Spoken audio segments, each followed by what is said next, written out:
நன்றி. சமூக ஊடகங்களால் சிந்தனை போக்கு சிதைக்கப்படுகிறது என்கிற அணியிலிருந்து நிறைவு பேச்சாளராக கொங்கு இளைஞர் பேரவையினுடைய முன்னாள் சட்டமன்ற உறுப்பினர் திரு தனியரசு அவர்களை அன்போடு அழைக்கிறேன்.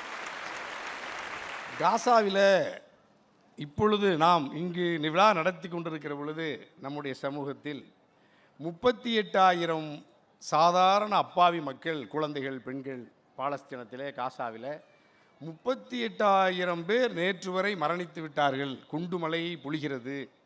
ஆனாலும் இது நவீன சமூகம், அறிவியல் சமூகம், அமைதி சமூகம். காசாவில் ஈழத்தில் லட்சக்கணக்கான தாய் தமிழ் உறவுகள் செத்து மடிந்தார்கள். சமூக ஊடகங்களால் அல்லது அதை தொடர்ந்து பயன்படுத்துகிற நம்முடைய சக மனிதர்களால் சக மனிதனின் உயிரை, அதனுடைய பறிப்பை தடுத்து நிறுத்த முடியாத அளவிற்குத்தான் நம்முடைய சமூக ஊடகங்கள் கடமையாற்றுகிறது. நான் என்னுடைய ஆருயிர் சகோதரர்கள் முத்துக்குமரன் அல்லது நம்முடைய இந்திரகுமார் தேரடி போன்ற சமூக ஊடகவியலாளர்கள் விதிவிலக்கு, நம்ம ஐஏஎஸ் ஐயா மாதிரி அதிகாரிகள் விதிவிலக்கு, நந்தலால் ஐயா மாதிரி எங்கள் அறிவுமதி ஐயா மாதிரி இருக்கிறவங்கெல்லாம் 100ல் 1-2 பேர் 98 விழுக்காடு சமூக ஊடகவியலை இயக்குகிறவர்கள் சமூக விரோதிகள். 98 விழுக்காடு கருத்துக்கள் நம்மிடத்திலே வந்து குவிவது அனைத்தும் உண்மைக்கு மாறானது. இப்போ ஆருத்ரா கோல்டு 5000 கோடி திருடப்பட்டிருக்கிறது. மோசடியாக அப்பாவி உழைக்கின்ற மக்களின் இரத்தத்தை உறிஞ்சி பொருளாதாரத்தை, பணத்தை சுரண்டி இருக்கிறது, ஏமாற்றி இருக்கிறது, சரி செய்திருக்கிறது. சமூக வலைத்தளங்கள் மௌனித்து அந்த அப்பாவி மக்களுக்கு திரும்ப 1 ரூபாய் கூட வரவில்லை. அந்த மோசடி கும்பல் இதுவரை தண்டிக்கப்படவில்லை. அல்லது அந்த மோசடி கும்பலில் திரட்டிய பணத்தை பங்கு போட்டுக் கொள்வதிலே பல உயிர்கள் இப்பொழுது வரை களத்திலே செத்து மடிந்து கொண்டிருக்கிறது. சமூக வலைத்தளம் இந்த சமூகத்திற்கு அறிவை ஊட்டவில்லை. சமூக ஊடகங்கள்ல இப்பதான் ஒரு புரட்சி தொடங்கி இருக்கிறது. அந்த புரட்சி ஒரு மாற்றத்தை ஏற்படுத்தும். அதுக்குள்ள நீங்க இதையும் பண்ணல அதையும் பண்ணலன்னு கேள்வி கேட்குறீங்களே, சமூக ஊடகங்கள் வருவதற்கு முன்னாடி நீங்க என்ன பண்ணீங்கன்னு கேட்குறாங்க. சமூக ஊடகங்கள் அப்பொழுதுதான் அப்படியே கொஞ்சம் கொஞ்சமாக அடையாளப்படுத்துச்சு. அதில் சமூக ஊடகங்களை இந்தியாவுக்கு அடையாளப்படுத்திய காங்கிரஸ் பேரியக்கம், நரசிம்மராவ் ஐயா ஆட்சி, அது தொடர்ந்து மன்மோகன் ஐயா வரைக்கும், சோனியா ஐயா வரைக்கும் வந்துச்சுல்ல. அந்த சமூக ஊடகங்கள் 2G ஸ்பெக்ட்ரம்ங்கிற ஒரு பொய் வழக்கில் ஆட்சியை இழந்தது. அதில் குற்றம் சாட்டப்பட்டு சிறைப்பட்டு கிடந்த நம்முடைய உறவுகள் எந்த ஆதாரமும் இல்லை என்று விடுவிக்கப்பட்டு விட்டார்கள்.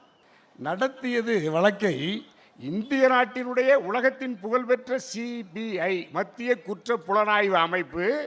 அதனால் ஆட்சியை இழந்த காங்கிரஸ் 2014 இன்று வரை 10 ஆண்டுகளாக அந்த இழந்த ஆட்சியை அந்த பொய் செய்தியினுடைய பரப்புரையினால், இந்த சமூகவாசிகளால், அறிவு சார்ந்த இந்த சமூக ஊடகவியலாளர்களால் அந்த ஆட்சியை அந்த கட்சி அல்லது அந்த அணி அல்லது அந்த ஜனநாயக சக்திகள் பெற முடியவில்லை.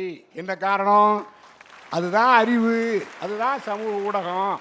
சமூக ஊடகத்தில் ஸ்பெக்ட்ரம் வழக்கில் குற்றம் குறித்து மக்கள்கிட்ட கொண்டு போய் சேர்த்திய அளவுக்கு அதிலிருந்து விடுபட்டு விட்டோம் என்கின்ற செய்தி இன்னைக்கு வரைக்கும் காங்கிரஸ் கட்சியாலேயே கொண்டு போய் சேர்க்க முடியவில்லை. அந்த ஆட்சி போயிருச்சு. 10 ஆண்டுகள் முடிந்தது. 15வது ஆண்டிலும் எந்த பொய்யை யார் பரப்பினார்களோ அவர்களே ஆட்சியில் தொடர்கிறார்கள். இதில் என்ன அறிவு இருக்கு? இதில் என்ன ஜனநாயக? இதில் நீங்கள் என்ன சமூக ஊடகம் இல்லை, எந்த கருத்தை பரப்புகிறீர்கள்? இப்போ இதோ வந்து விட்டார் ஒரு நடிகர், ஒரு வயதான நடிகர், வயதான காலத்தில் ஆட்சியை அதிகாரத்தை கைப்பற்றி கட்சியை துவக்கி நாடாள வருகிறேன் என்று சொல்லுகிறார். கூட்டமாக இந்த சமூக ஊடகங்களில் அறிவை பரப்புகிற, அறிவை உள்வாங்கி கொண்டிருக்கிற இந்த சமூகம், கூட்டமாய் திரையரங்குகளிலே நின்ற இந்த சமூகம், திரைப்பட நடிகன் கட்சி ஆரம்பித்தால் நாடாளுவதற்கு வாருங்கள் என்று கதறிக்கொண்டு கூட்டமாய் குடும்பத்தோடு ஓடி நடிகனின் காலிலே தவம் கிடக்கிற இந்த சமூகம் அறிவு சமூகமா? சமூக ஊடகம் வராதுக்கு முன்னாடி யாரு சினிமாவிலிருந்து அரசியலுக்கு வரலையா அப்படிங்கிறாங்க. சமூக ஊடகங்கள் வருவதற்கு முன்பு ஒருவர் அரசியல் கட்சியிலே இருந்தார். அரசியல் கட்சியிலே இருந்து தன்னுடைய தத்துவத்தை, கொள்கையை, லட்சியத்தை ஏற்றுக்கொண்டு, நீங்கள் ஐயாலாம் சொன்னாங்களே, பேரறிஞர் அண்ணாவை பார்த்து, எங்க இந்திரகுமார் தேரடி, பேரறிஞர் அண்ணா ஒருவர் அப்பொழுது சமூக ஊடகம் இருந்திருந்தால் அண்ணா வந்திருக்க முடியாது. பராசக்தியிலே முத்தமிழறிஞர் கலைஞர் கவிதை எழுதியிருக்கவே மாட்டார். அப்பொழுது எந்த பாரதி ராஜா இளையராஜா கூட வந்திருக்க முடியாது. இதே சமூக ஊடகம் ஆண்ட்ராய்டு போன் இருந்திருந்தா அவ்வளவு சிந்தனையை, அவ்வளவு கருத்துக்களை இந்த சமூக ஊடகங்கள் வருவதற்கு முன்பு தமிழ்நாட்டில், இந்தியாவில், உலகத்தில் ஆளுமைகள் இருந்தார்கள். இனிமேல் ஒரே ஒரு அறிஞர்களை உருவாக்க முடியாது. சமூகத்தில் இருக்கிற பதட்டத்திற்கு எது காரணமாக இருக்கிறது? சமூக ஊடகம்தான்.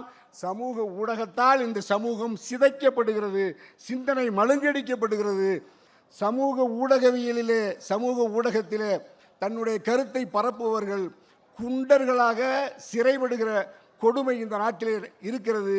இது ஐரோப்பாவிலே ஒரு சம்பவத்தை என் ஆருயிர் இந்திய சமூகமே, தாய் தமிழ் சமூகமே நீங்கள் பார்க்க முடியாது. ஐரோப்பாவில் ஒரே ஒரு வதந்தி, ஒரு பொய், ஒரு உண்மைக்கு மாறான செய்தியை நீங்கள் அமெரிக்காவில் எந்த நாட்டிலும் பரப்ப முடியாது. எந்த நாட்டிலும் பரப்ப முடியாது. வறுமையில் வாடுகிற என் இந்திய நாட்டினுடைய இந்த சமூகம் பல்வேறு மூட கருத்துக்களுக்கு இரையாகி கிடக்கிறது. சடங்கு, சம்பிரதாயம், கோயில், இறைவன் வழிபடல். இறைவனிலேயே நான் வணங்குகிற இறைவன் தான் உயர்ந்ததென்று தினந்தோறும் ஒருவர் பரப்புரை சமூக வலைத்தளத்தில் செய்யலாம். என்னுடைய இறைவன் தான் சக்தி மிக்கவர் என்று சண்டை போட்டுக் கொள்கிறார்கள்.